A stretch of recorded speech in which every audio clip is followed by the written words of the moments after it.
Hello, I'm Dr. Katherine Horton. I would like to explain something, in effect, which will arise as a problem with the intelligence agencies everywhere. And sometimes I just refer to British intelligence specifically in my previous videos, but I would like you to understand that wherever you are in the world, you will be suffering, or your intelligence agency will be suffering from the same problems. So my particular issue is with British, German and Swiss intelligence, because these people are the ones who have been targeting me and have been shooting at me with microwave weapons. But everything I say about them also applies to any other intelligence agency in the world, to the CIA or any other agency anywhere, literally anywhere. So what I would like to talk about today is essentially the problem of shedding, if you like, for want of a better word. And what this is, and now specifically for the case of the intelligence agencies, this is what arises when you run and operate a system over a very, very long time periods. So I use this organigram, which I use for many of my videos. It literally just means, it's the boss at the top and then senior managers, coordinators and staff at the bottom. This is a schematic, so any real life organization will look slightly different in the sense that there might be many more departments supervised by one person, or one team leader might actually have many, many more people, but the general structure will be the same. So there will be this sort of pyramid, hierarchy, and interlocking pyramid. So a group of people reporting to one person, who then, along with other people on his level, will be reporting to a person, and so on. And there are sometimes other hierarchies. I have seen, for example, chain hierarchies, which is, imagine this entire organization removed and you just have, sometimes a chain of people, but that's very, very rare. Most of the time it's really an organization like that. So now I would like to use this organigram to apply to a particular intelligence agency.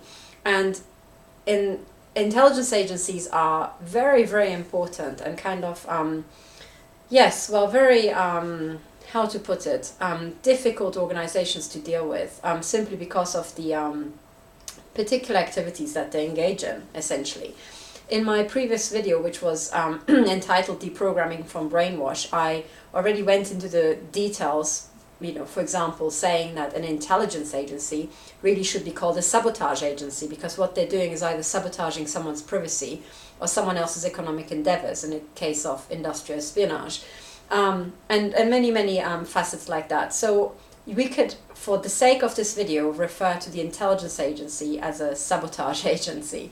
I also had another term, for example, secret service. I explained in great detail how anything that's secret, certainly an organization that's secret, will eventually, as a law of physics, as a law of system physics, end up in deep capture, and most likely by psychopaths or criminals. So a secret service is safe to say, unfortunately, if it has been operating for decades, that by eventually it will end up as a criminal service. So secret service is a criminal service, intelligence agency, which is the same as a secret service, it's like a sabotage service.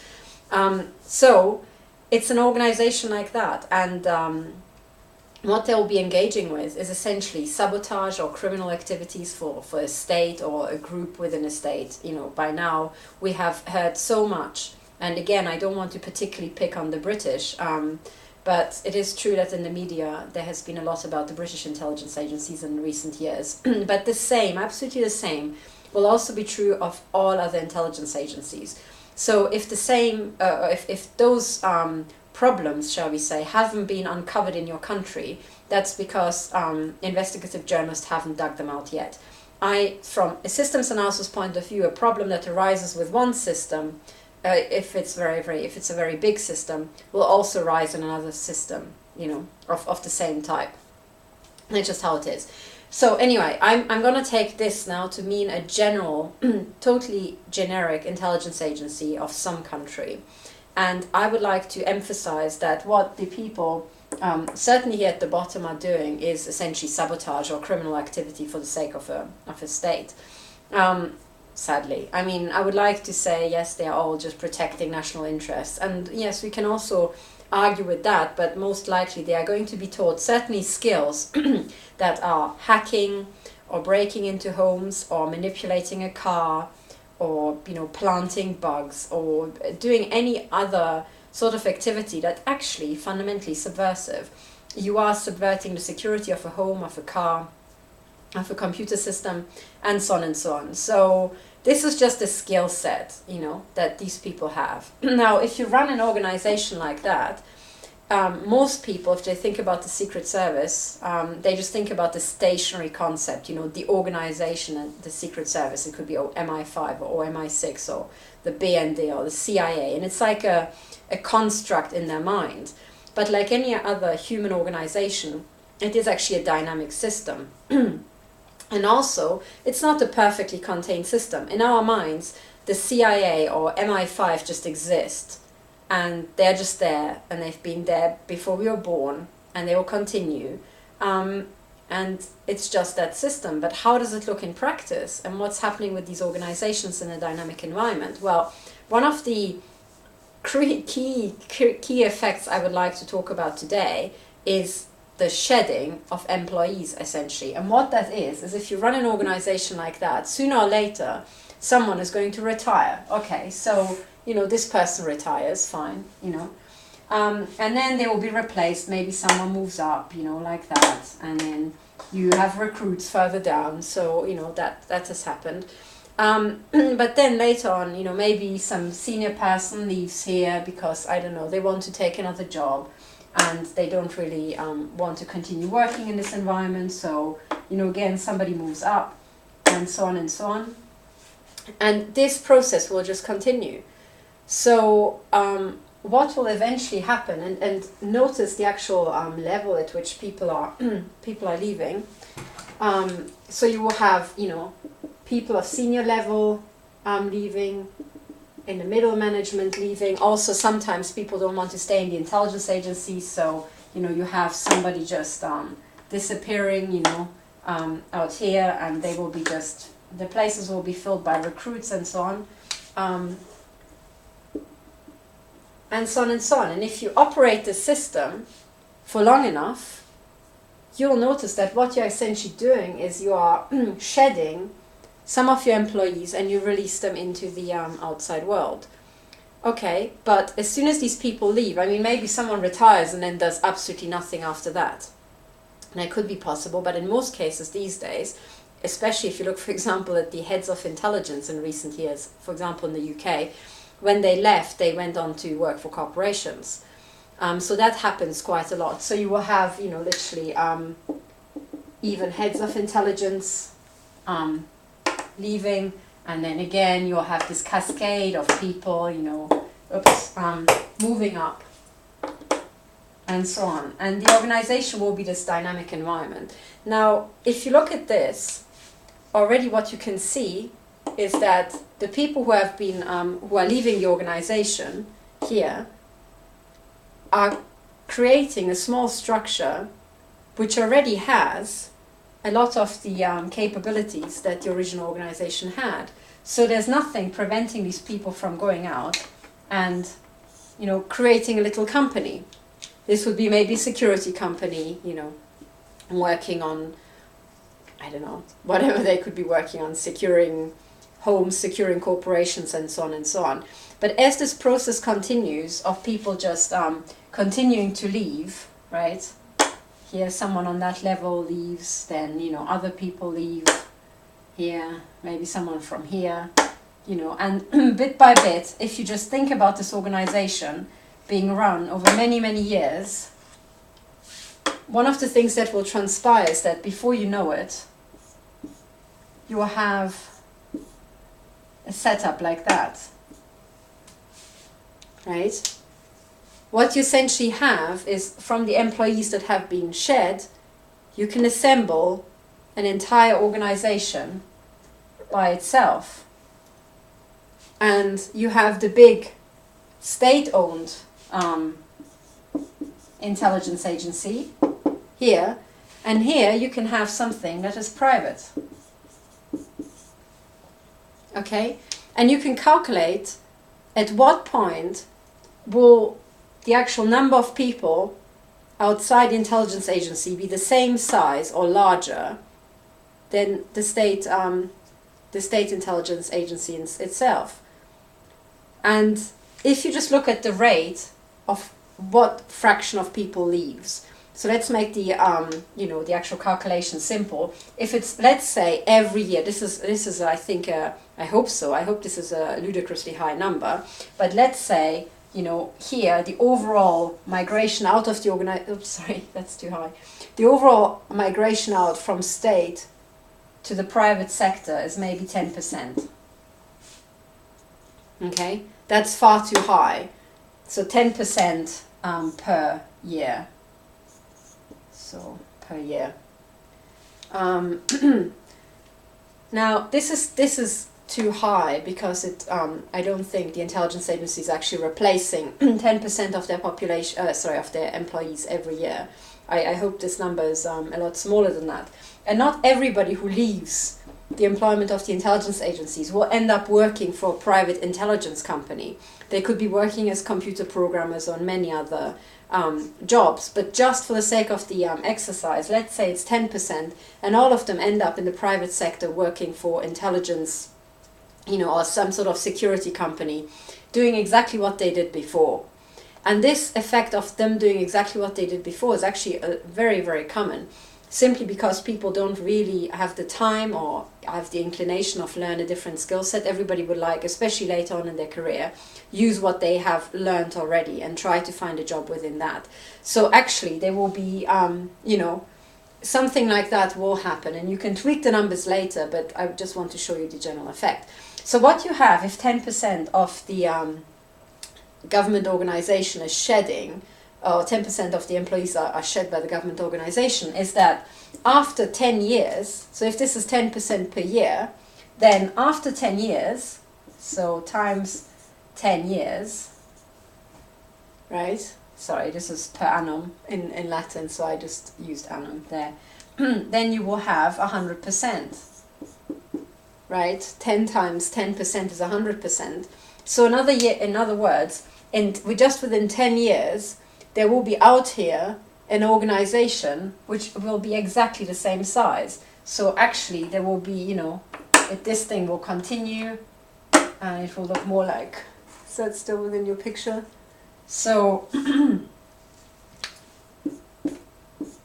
oh, sorry, you know what I mean. So you will have exactly the same organization out here as you have here, 100% the same size. So in other words, what you'll end up within 10 years is a second, if you like, shadow intelligence agency, black agency, or just general private agency, the same size of a state intelligence agency. Now, if it's not 10% here, but it's just 5, then it will take 20 years, and so on, right? And then, of course, if it's senior people, then after 20 years, if they leave in their 60s, after 20 years, they might not be working. So there's a rate reduction, but also keep in mind that it's not just one state agency shedding people, but it is intelligence agencies all around the world. Now, is that a problem? Is that something to worry about? Well, actually, I think it is, because what we essentially have is, we have, on paper at least, tightly controlled activities of the intelligence agencies. Then, of course, victims of the intelligence agencies like myself, we know that it's actually not controlled at all. There's no supervision whatsoever. But then when you go to the private sector, there's not even the appearance of any supervision or regulation, right? And then what we have just within 10 years in this example is a second black organization. And if you now imagine that you've got all these different countries with their intelligence agencies, all of them shedding security personnel, if you like, or agents, very quickly you realize that there are all these other organizations who, their total mass will be certainly the size of one nation's intelligence agency, if not much bigger. So what you end up in this sort of scenario, where you allow your agents to leave state employment and set up privately in exactly the same activity, what you set yourself up for automatically is essentially the creation of black agencies, who are then profiteering, right? They are mercenaries. They will do whatever they get paid for. So what this shedding actually does is setting up mercenary armies of agents. Is that a problem? Well, I really think so. Given the problems we have with the state sector, just imagine the sort of problems, you know, we have with the private sector. Now, the question that always arises in the actual community of targeted individuals, or as I call them, victims of the security services, or secret services rather, are we the victims of the private part or the state part?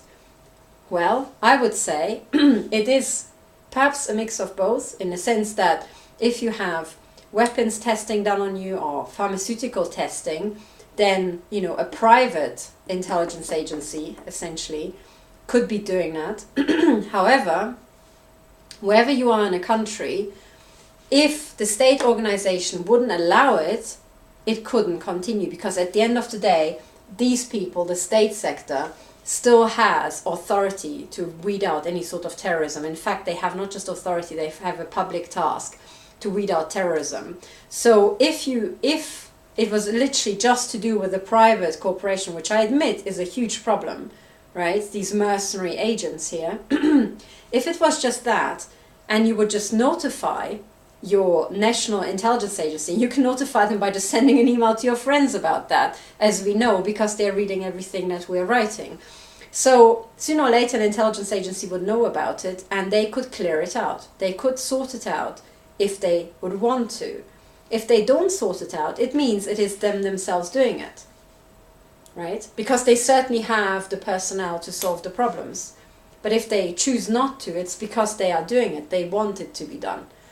So one of the things that happens to the victims of the national intelligence agencies, of the national secret services, is that, you know, they are told, oh, it is just private corporations. So if you're being gang stalked, oh, those are private corporations. Well, I'm sure that contractors are involved. However, the money and the actual motivation must come from a state organization, because if it didn't come from a state organization could solve the problem literally before lunchtime, right? Because they do have their national stalking networks and so on, right?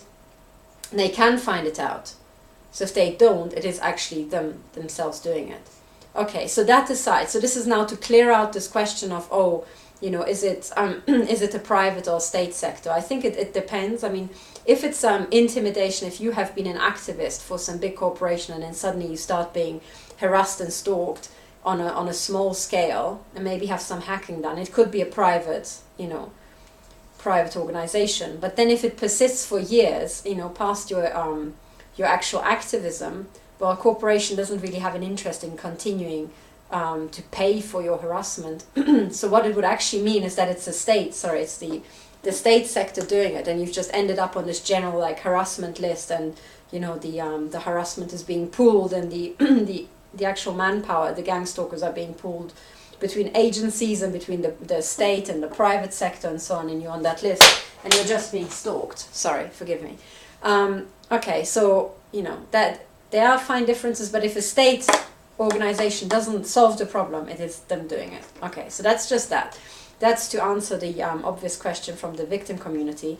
Now, zooming out and that aside, actually looking at, you know, this sort of problem, what do we have if we allow agents to be shed into the private sector, is that sooner or later we'll end up with these shadow black intelligence agencies, essentially, who have all the same capabilities. They've got the same minions. They might even be allowed to use the stalking network or, you know, the informant network, which I think is actually the case. You know, they ask their old buddies at work and they say, oh, sorry, can you just track this person for me? And then this this organization will get going, because it's, you know, not a big deal for them. That's what they do anyway.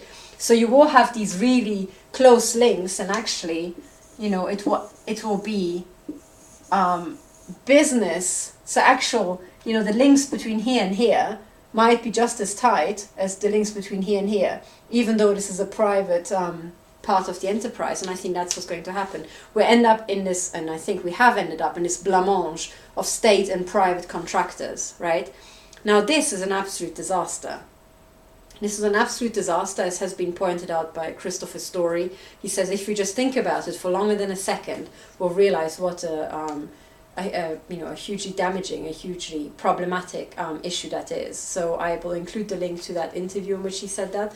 And he doesn't go into specific details of why that is. But if you remember that this actually, being a secret service or an intelligence agency, is a criminal service or a sabotage agency, then what you have is now a mercenary version of a criminal service, a mercenary version of the a criminal enterprise as organized crime, right? You end up with organized crime here.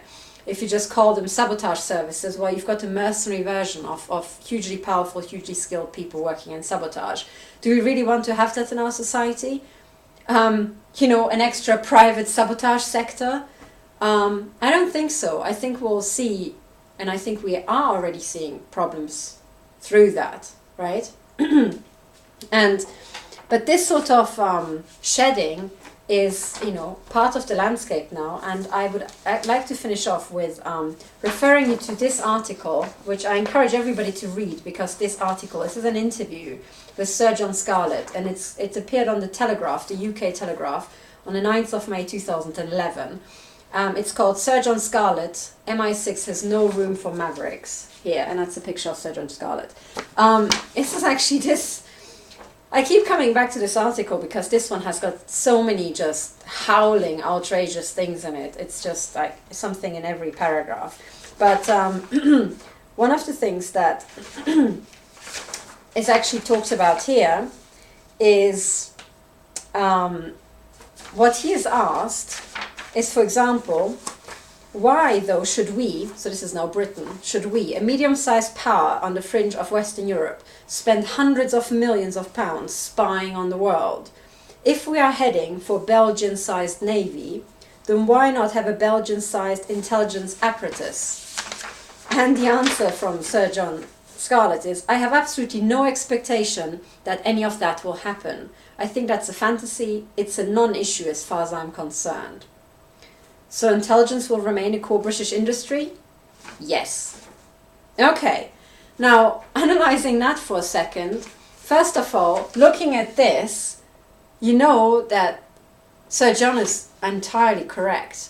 You can shrink this down, but after this has been going on for decades, there will be an absolutely incredibly large private sector of British intelligence agents, privately operating. So, in a sense, having a Belgian-sized intelligence apparatus, you can reduce the size of the state sector, maybe, but that's unlikely to happen. But even then, you will have this entire construct there, right? So, it's impossible to make them go away. You can even just cut the funding to the state sector, and the private sector will continue like a steam engine. In fact, it will start recruiting its own people and start training them in exactly the way that they've been taught. So what has been set up here by our own intelligence agencies through shedding is essentially a black standalone intelligence agency that is now running under its own steam. It has all the actual skills, all the management levels that are required, and it can start recruiting and training people by themselves. Problem? Yeah. Hell yeah. Because this part here cannot be controlled. It's controlled by whoever pays the most. And this is a sabotage service. So what the intelligence agencies have done is create a huge sabotage sector in the UK. And this statement is, so intelligence will remain a core British industry. Yes, well, I agree with Sir John Scarlett. It will remain a core British industry. But then one of the things that has not been discussed in this article is that a good thing? Is that a bad thing? When you have spying, which is essentially sabotage, as a core British industry, right? Once you're in the private sector, these people do not care about any national allegiance. So what the intelligence agencies have generated is essentially a giant, absolutely fantastically large subversion sector, a sabotage sector that will potentially attack its own companies. If someone pays more from abroad, a private company will just go with the highest bidder, right? So what the intelligence agencies, including the one which was headed by Sir John Scarlett, have actually created is not, intelligence as a core British industry, but criminal sabotage as a core British industry. And the mercenary version of that, which doesn't care if it's a British company they are spying on or a foreign company. Right? That's a disaster. And this disaster came out not by anyone's devising, but basically these people who are heading these organizations don't think in terms of systems analysis. And even if they do, the first thing that, them being men, usually says, oh, well, we can't do anything about it, so we're not even going to try. And then what you end up, is this huge problem in your country of highly trained saboteurs running amok. Mercenary saboteurs taking your country to pieces. Well, shedding is essentially leading to the subversion of democracy unless you put in laws. And it's very simple to regulate this and have this problem entirely disappear, more or less, by just saying that no state agent who's picked up the tools of the trade is ever allowed to work in a private capacity as an agent again. Right? Because then you keep this sector regulated. This idea that you can regulate the private sector is, I think, an illusion. So what we essentially have is Sir John Scarlett just saying, oh yeah, well, we have intelligence as a core British industry. Hey, so what? I mean, the entire article should actually, instead of just, be dedicated to what it is dedicated, it should be actually dedicated to discussing what the hell are we going to do about it. Because this is going to sabotage British industry. Because the other thing is also these people who leave, I mean, in principle they are trained and they could go and sabotage something, in Uzbekistan or something. But they tend not to. So they tend to have bought homes, they have mortgages, so they stay in the UK. So if they can spy on something in the UK, it's easier for them. Especially if they left state service, they want to have a quieter life, maybe earn more money. What are these people going to do? They're British. They're going to have their mortgages, their homes and their kids in Britain. So they will run a private company, ideally spying on British companies down the road. Because then they don't have to commute very far to work. Problem? I think so. I mean, talking about core British industries, other, big British industries are banking, which is essentially these days as fraud. And my view, and then law, which is also, I mean, I have seen my share of court cases and, goodness. Then the other core British industries that have just been added into, the calculation for GDP are essentially drug consumption and prostitution. Wonderful. So we've got Britain as a country where you have banking fraud as an industry, sabotage, drug dealing and prostitution as core British industries. Great.